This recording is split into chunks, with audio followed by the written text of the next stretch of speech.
Gravity doesn't exist and there are no gravitational fields. नहीं, मैं मजाक नहीं कर रहा हूँ. I am serious. Gravity is just an illusion. तो फिर अगर ग्रेविटी एग्जिस्ट नहीं करती तो फिर ऑब्जेक्ट्स नीचे क्यों गिरते हैं? वेल, ये वीडियो खत्म होने से पहले आपको इसका आंसर मिल जाएगा. एल्बर्ट आइंस्टाइन ने कहा था कि उनकी लाइफ का हैप्पीएस्ट थॉट एक ऐसे इंसान को इमेजिन करना था जो किसी बिल्डिंग से गिर रहा हो. उन्होंने ऐसा क्यों कहा? उनका ऐसा कहने के पीछे बहुत बड़ा राज था जो आपको इस वीडियो में आगे समझ आएगा. आइंस्टाइन ने कहा कि वो इंसान जो छत से गिर रहा है उसे साथ में गिरने वाली चीज़ें उसके रिस्पेक्ट में रेस्ट पर दिखेंगी और ये सिनेरियो जस्ट सेम होगा उस इंसान के लिए जो कि डीप स्पेस में हो, किसी बड़े मास से दूर. आइंस्टाइन ने कहा था कि वो भले ही ये दोनों सिचुएशन दिख अलग रहें पर ये बिल्कुल सेम है और इन दोनों केसेस में इंसान को अपना वेट महसूस नहीं होगा. उनका एक्सीलरेशन 0 होगा और वे इनर्शियल फ्रेम ऑफ रेफरेंस में होंगे. अब ये सवाल आता है कि वो गिरता हुआ इंसान तो एक्सीलरेट कर रहा है 9.8 मीटर पर सेकंड की वैल्यू से, तो फिर वो इनर्शियल फ्रेम ऑफ रेफरेंस कैसे?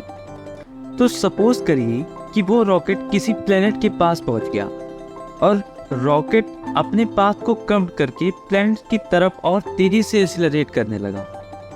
पर रॉकेट के अंदर बैठे इंसान का एक्सीलरेशन तो बिल्कुल पता ही नहीं चलेगा उसको जब तक कि वो प्लेनेट से टकरा न जाए. अगला सवाल जो मन में आता है कि अगर ग्रेविटेशनल फोर्सेस एग्जिस्ट नहीं करते तो आखिर प्लेनेट की वजह से स्पेसशिप का पाथ कर्व क्यों हो गया?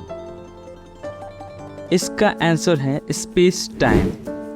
वो ऑब्जर्वर स्पेस टाइम में स्ट्रेट लाइन में ही चल रहा था, लेकिन स्पेस टाइम हैवी ऑब्जेक्ट के पास बेंड होता है.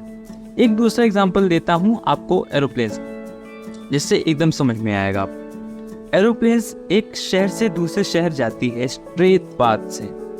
अब क्योंकि अर्थ का सरफेस कर्व्ड है तो ये शॉर्टेस्ट डिस्टेंस स्ट्रेट लाइन नहीं दिखता.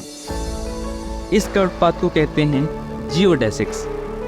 एक और एनालॉजी देता हूँ आपको. इमेजिन करिए आप और आपका दोस्त इक्वेटर पर 1000 किलोमीटर की दूरी पर खड़े हैं. अब आप दोनों नॉर्थ की तरफ स्ट्रेट लाइन में चलने लगे. धीरे धीरे आप लोग करीब आते जाएंगे और अल्टीमेटली इक्वेटर पर मिल जाएंगे. देखने में ऐसा लगेगा जैसा आपके ऊपर कोई अट्रैक्शन का फोर्स लग रहा है जिससे आप करीब आ रहे हैं, पर आपको कोई फोर्स फील नहीं हुआ और ना ही आपके दोस्त को. ग्रेविटी ठीक उसी फोर्स की तरह है, वो एक्चुअल में एग्जिस्ट नहीं करती. न्यूटोनियन फिजिक्स में हम लोग इंसान को कुछ इस तरह दिखाते हैं. नीचे की तरफ फोर्स ऑफ ग्रेविटी लग रहा है और नॉर्मल फोर्स उसके ओपोजिट लग रहा है.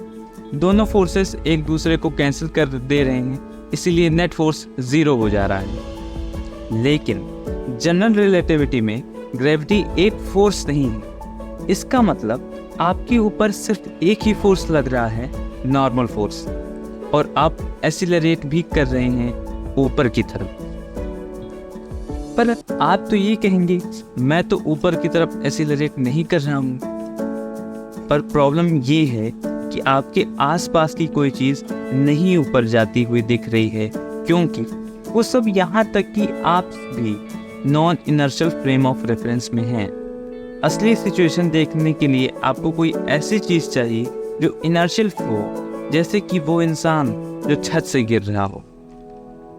छत से गिरते हुए इंसान को सब चीज़ें 9.8 मीटर पर सेकंड स्क्वायर के एक्सीलरेशन से ऊपर जाते हुए दिखाई पड़ेगी और इनर्शियल ऑब्जर्वर को दिखाई देने वाली चीज़ें ही सच होती हैं.